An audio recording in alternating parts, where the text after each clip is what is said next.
Hello students of second year girls, आज के topic पे हम बात करेंगे। आज के वीडियो लेक्चर में हम बात करेंगे बाल्य अवस्था के बारे में।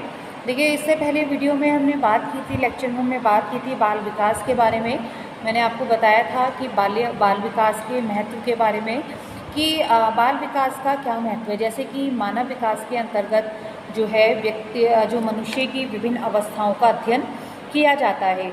तो उन्हीं अवस्थाओं में अगर हम बात करें, शैशवावस्था, बाल्य अवस्था, वयस्क अवस्था, किशोरावस्था और वृद्धावस्था होती है। तो एक बाल्य अवस्था मानव विकास के अंतर्गत जो है दूसरी अवस्था मानी जाती है। ठीक है, वैसे तो जो विकास का क्रम होता है वो गर्भाधान से लेकर जीवन पर्यंत तक किया जाता है। लेकिन जन्म लेने के बाद की जो अवस्था होती है, शैशवावस्था के बाद बाल्य अवस्था होती है। तो बाल्य अवस्था के बारे में आज हम बात करेंगे बच्चों, कि बाल्य अवस्था, चाइल्डहुड। देखिए, सबसे पहले तो ये पता होना चाहिए कि जो बाल्य अवस्था की जो अवधि होती है वो सबसे ज़्यादा जो है लंबी मानी जाती है। यानी कि 6 से 12 वर्ष तक का समय जो होता है वो बाल्यावस्था का माना जाता है। विद्वानों के अनुसार जो है बाल्यावस्था को 2 से 12 वर्ष तक का जो है वो माना गया है। ठीक है, क्योंकि मैंने बताया आपको कि जन्म से लेकर 2 वर्ष तक की जो अवस्था होती है वो शैशवावस्था मानी जाती है, और 6 से 12 जो शैशवावस्था मानी जाती है, और 2 से 12 वर्ष की बाल्यावस्था मानी जाती है। अब वो बाल्यावस्था की जो अवधि होती है बच्चों, वो 2 से 12 वर्ष अगर होगी तो अब इसको 2 कैटेगरी में डिवाइड किया जाता है, 2 भागों में इसको विभाजित किया जाता है। कौन कौन सी? 2 से 6 वर्ष की जो अवस्था होती है वो पूर्व बाल्यावस्था मानी जाती है, और 6 से 12 वर्ष की जो अवस्था होती है उसे उत्तर बाल्यावस्था मानी जाती है। यानी कि बाल्यावस्था को आप कैसे बताएंगे कि बाल्यावस्था को 2 भागों में विभाजित किया गया है। अगर पूरी बाल्यावस्था की अवधि के बारे में पूछा जाता है तो 2 से 12 वर्ष की होती है। लेकिन अगर अलग अलग इसको पूछा गया कि पूर्व बाल्यावस्था कितने समय की होती है, तो वो 2 से 6 वर्ष की होती है, और उत्तर बाल्यावस्था 6 से 12 वर्ष की होती है। क्लियर हुआ बच्चों? तो मनोवैज्ञानिकों के अनुसार बाल्यावस्था बालक का निर्माण कार्यकाल या अवस्था भी कहते हैं। इस अवस्था में बालक जो है वो व्यक्तिगत, सामाजिक और शिक्षा संबंधी बहुत सी आदतों को, व्यवहारों को, रुचियों और इच्छाओं के प्रतिरूप का निर्माण भी वो कर लेता है। इसीलिए कहा गया है कि हमने पहले बात की थी बच्चों, कि बताया था मैंने कि बाल्य अवस्था के आधार पर ही किसी बच्चे का, किसी व्यक्ति के व्यक्तित्व का आकलन किया जा सकता है। उसके भविष्य के बारे में भविष्यवाणी की जा सकती है कि वो किस व्यक्तित्व का बनेगा। क्लियर? क्योंकि जो भी विकास से संबंधित जो भी प्रतिमान है, चाहे वो उसकी शिक्षा से संबंधित हो, चाहे वो उसकी व्यवहार से हो, उसकी जो नैतिक गुण है, या उसकी रुचियां हैं, इच्छाएं हैं, चाहे उसकी आदतें हैं, तो वो सब क्या होती हैं, उनकी जो नींव पड़ती है वो बाल्यावस्था में ही पड़ती है, जिसके आधार पर यह अनुमान लगाया जा सकता है कि कौन बालक जो है किस व्यक्तित्व का जो है प्राणी वो बनेगा। क्लियर? बाल्यावस्था, जिसका समय विद्वानों ने 6 से 12 वर्ष तक माना है, बालक के जीवन का एक अनोखा काल भी माना गया है। इसको एक निर्माणकारी काल तो माना ही गया है बच्चों, एक अनोखा काल भी इसको माना गया है। अनोखा काल क्यों? कि इसमें जो है बाल्यावस्था का जो काल होता है, जो अवस्था होती है, उसमें जो बालक है शैशवावस्था की जो विशेषताएं होती हैं वो उनको पीछे छोड़ देता है। क्योंकि काफ़ी हद तक अगर हम बात करें बच्चों, तो शैशवावस्था में बच्चा जो जन्म से लेकर 2 वर्ष तक की होती है, उसमें काफ़ी हद तक कुछ क्रियाएं, कुछ कार्य ऐसे होते हैं जिसमें बालक को अपने माता पिता पर, अपने परिवार के सदस्यों पर निर्भर रहना पड़ता है। ठीक है, कुछ कार्य ऐसे होते हैं। लेकिन जो बाल्यावस्था होती है, बाल्यावस्था में काफ़ी हद तक जो है वो बालक जो है वो अब सेल्फ डिपेंड हो जाता है। वो अधिकतर अपने सारे कार्य वो अपने आप ही करता है। सही है? और साथ ही किशोरावस्था की विशेषताओं को प्रकट करने के लिए भी वो तैयार रहता है। लेकिन बच्चों देखिए, अभी किशोरावस्था की विशेषताओं को क्यों कहा, समझिए थोड़ा इस चीज़ को। क्योंकि हमने बात की 6 से 12 वर्ष, ठीक है। तो 12 वर्ष की जब समाप्ति होती है तो बच्चों में यानी कि उसमें किशोरावस्था का प्रारंभ हो जाता है। 12 वर्ष की समाप्ति के बाद किशोरावस्था प्रारंभ हो जाती है। और वहीं से बालक और बालिकाओं में जो उनके लैंगिक गुण होते हैं, ठीक है, वो उनमें जो है शुरू हो जाते हैं। जैसे कि पहले तो अगर हम बात करें 1 साल का प्यूबर्टी पीरियड होता है, ठीक है, जिसमें जो है बच्चों के जो है जनन अंगों का विकास है, लैंगिक क्रियाएं हैं, जैसे कि दाढ़ी मूंछ का आना है, लड़कियों में मासिक धर्म का स्राव शुरू होना है, आवाज़ का भारीपन होना है, ठीक है। तो ये सब चीज़ों का जो आरंभ होता है, जो लैंगिक गुण होते हैं, वो प्यूबर्टी जो पीरियड होता है 1 साल का, ठीक है, 12 से 13 वर्ष और 13 से 14 वर्ष में माना जाता है। और इसमें बालक स्वयं को स्वतंत्र एवं निश्चित व्यक्तित्व में ढालने लगता है, ठीक है। एक तरह से वो स्वतंत्र हो जाता है अपने सभी कार्यों को करने के लिए, और एक निश्चित व्यक्तित्व में जो है उसको वो प्राप्त हो जाता है। साथ ही बच्चों, पूर्व बाल्यावस्था की अब हम बात करते हैं कि पूर्व बाल्यावस्था भी मैंने आपको बताया था कि बाल्यावस्था को 2 कैटेगरी में डिवाइड किया गया है, 2 भागों में विभाजित किया जाता है, 2 से 5 या 6 वर्ष और 6 से 12 वर्ष, ठीक है।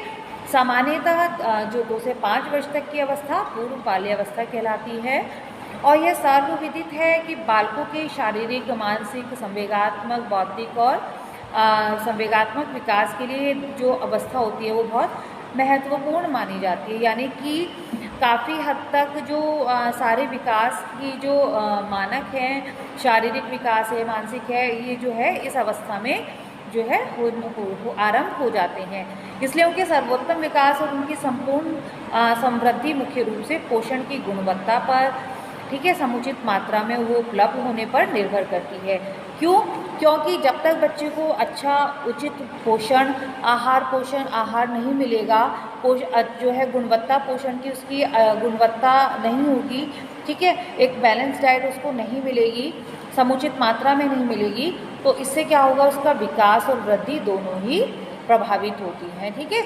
यानी कि वृद्धि की, बच्चे की ग्रोथ और विकास, यानी कि जो अलग अलग क्षेत्र में शारीरिक, मानसिक, संवेगात्मक, सामाजिक क्षेत्र में जो उसका विकास है वो उससे प्रभावित होता है। अब पूर्व बाल्यावस्था में बच्चों शारीरिक विकास की बात करें, देखिए सबसे पहले मैंने आपको बताया कि जो विकास के क्षेत्र होते हैं वो आपको पता होने चाहिए बच्चों, कि जब हम किसी भी अवस्था में, चाहे वो शैशवावस्था हो, चाहे वो बाल्यावस्था हो, चाहे वो वयस्क अवस्था हो, किशोरावस्था हो या वृद्धावस्था हो, ठीक है, तो हम विकास के क्षेत्रों के बारे में बात करते हैं। विकास के क्षेत्र कौन कौन से होते हैं? शारीरिक, मानसिक विकास, संवेगात्मक विकास, बौद्धिक विकास, सामाजिक विकास। तो इन क्षेत्रों के बारे में, इन क्षेत्रों के विकास के बारे में हमें पता होना चाहिए, जब तक हम जो है किसी भी अवस्था में उसके जो विकास का सही मापदंड जो है वो निर्धारित नहीं कर सकते हैं, ठीक है। तो पूर्व बाल्यावस्था में शारीरिक विकास की बात करें बच्चों, तो समस्त विकास में जो सर्वाधिक महत्वपूर्ण विकास माना जाता है वो शारीरिक विकास माना जाता है, क्योंकि जब तक किसी भी व्यक्ति का, किसी भी बालक या बालिका का शारीरिक विकास अच्छा नहीं होगा, तब तक उसके जो सारे विकास के क्षेत्र हैं, कौन से, मानसिक, सामाजिक, संवेगात्मक, बौद्धिक, ठीक है, तो वो भी इससे प्रभावित होते हैं। तो इन सभी क्षेत्रों को, विकास को सही रखने के लिए शारीरिक विकास का महत्वपूर्ण योगदान होता है। जब तक बच्चा शारीरिक रूप से स्वस्थ नहीं होगा, शारीरिक विकास उसका सही नहीं होगा, ठीक है, वो स्वस्थ मन और स्वस्थ तन नहीं होगा उसका, तब तक उसके जो सारे विकास के क्षेत्र हैं वो पीछे रह जाएंगे, ठीक है। समझ में आया बच्चों कि सर्वाधिक महत्वपूर्ण विकास कौन सा माना जाता है? शारीरिक विकास। आपने ये कहावत भी सुनी होगी बच्चों, कई बार आपने पढ़ी है कि एक स्वस्थ शरीर में ही स्वस्थ मस्तिष्क निवास करता है। जब तक स्वस्थ शरीर स्वस्थ नहीं होगा किसी भी व्यक्ति का, तब तक उसका मन भी स्वस्थ नहीं होगा, तो उसका मानसिक विकास भी अवरुद्ध होगा, उसका जो है सोचने समझने की क्षमता, उसका बौद्धिक विकास भी उससे प्रभावित होगा। और जब मानसिक विकास अच्छा नहीं होगा, सोचने समझने की बौद्धिक क्षमता उसकी सही नहीं होगी, तब तक उसके संवेग भी पॉजिटिव नहीं होंगे। क्लियर हुआ बच्चों? तो स्वस्थ शरीर स्वस्थ मन रखता है, और स्वस्थ मन में ही स्वस्थ जो है स्वस्थ मानसिकता भी जन्म लेती है। शारीरिक विकास और शिशु के अन्य विकास के साथ साथ शिक्षा को शिक्षाविदों तथा चिकित्सकों के लिए भी अध्ययन का एक क्षेत्र है। शारीरिक विकास जो है बालकों के व्यवहार तथा समायोजन को भी प्रभावित करता है, क्योंकि जब तक बच्चा पूर्ण रूप से स्वस्थ नहीं होगा, शारीरिक विकास सही नहीं होगा, तब तक बालक का जो व्यवहार है वो नकारात्मक रहेगा और उसका जो समायोजन की प्रक्रिया है, समायोजन क्या होता है बच्चों कि परिस्थिति के अनुसार, किसी भी परिस्थिति के अनुसार उसमें समायोजन करना, ठीक है, व्यक्ति के साथ, परिस्थितियों के साथ, जैसा भी वातावरण है उसके साथ समायोजन करना। अगर समायोजन की प्रक्रिया किसी भी बालक की सही नहीं है तो इससे क्या होगा, उसका विकास जो है वो प्रभावित होगा। शारीरिक विकास की विशेषताओं के बारे में बात करें बच्चों, तो शारीरिक विकास की गति जो होती है विभिन्न अवस्थाओं में विभिन्न होती है। अब विभिन्न अवस्थाएं कौन कौन सी हो गई, जैसे शैशवावस्था, बाल्यावस्था, ठीक है, किशोरावस्था। अब आपने देखा ना कि शैशवावस्था में जो शारीरिक विकास था वो क्या था कि बच्चा धीरे धीरे जब शैशव होता है, जब वो जन्म लेता है, तो जन्म के दो से तीसरे महीने जो है वो अपनी गर्दन को घुमाना, करवट लेना, ठीक है, बिस्तर पर पलटी लेना, फिर वो धीरे धीरे अपने आगे पड़े हुए सामान को वो उठाना शुरू करता है, पकड़ना शुरू करता है, यानी कि जो है उसका हाथ की मांसपेशियों से ज़्यादा उसकी जो फिंगर्स, उंगलियों की मांसपेशियाँ वो जल्दी क्रियाशील होती हैं, ठीक है। फिर वो हाथ बढ़ाना शुरू करता है, फिर वो किसी भी वस्तु को पकड़कर सहारा लेकर खड़ा करना होना शुरू होता है। और बाल्यावस्था में क्या होता है, वही बालक जब 2 वर्ष का पूरा हो जाता है, ठीक है, तो वो क्या करता है, वो जो है बिना सहारे के चलना शुरू कर देता है, दौड़ना शुरू कर देता है। तो शारीरिक विकास की गति विभिन्न अवस्थाओं में विभिन्न हुई ना, क्योंकि देखिए जब अगर हम केवल बाल्यावस्था की बात करें, तो अगर बाल्यावस्था की समाप्ति की बात करें, तो जब बच्चा 12 साल का हो जाता है बालक, तो क्या है, वो सभी खेल कूदों में जो खेल कूद में अच्छी तरह से वो प्रतियोगिताओं में हिस्सा लेने लगता है, क्योंकि 12 साल की अवस्था तक उसकी जो मांसपेशियाँ हैं वो पूरी हष्ट-पुष्ट हो चुकी होती हैं, ठीक है। साथ ही उसके जो स्नायु तंत्र है, ठीक है, नाड़ी संस्थान है, उसके पूर्ण रूप से परिपक्व हो जाते हैं। तो शारीरिक विकास की विशेषताओं की बात करें तो मोस्ट इम्पोर्टेंट की जो विकास की अवस्था होती है वो विभिन्न अलग अलग होती है हर अवस्थाओं में। साथ ही शारीरिक विकास जो है शिरीपुच्छीय तथा समीप दूरस्थ होता है। इसका मतलब है कि सिर से पैर की ओर जो शारीरिक विकास होता है वो सिर से पैर की ओर होता है, यानी कि पहले सिर से लेके पैरों तक की जो इसकी विकास होता है वो क्रम होता है, और जो सुषुम्ना नाड़ी होती है, यानी कि जो मध्य होता है सुषुम्ना नाड़ी समीप, उसके आसपास के क्षेत्रों का विकास शुरू होता है। अर्थात विकास जो है सिर या धड़ के समीप के अंगों को इसमें प्राथमिकता मिलती है।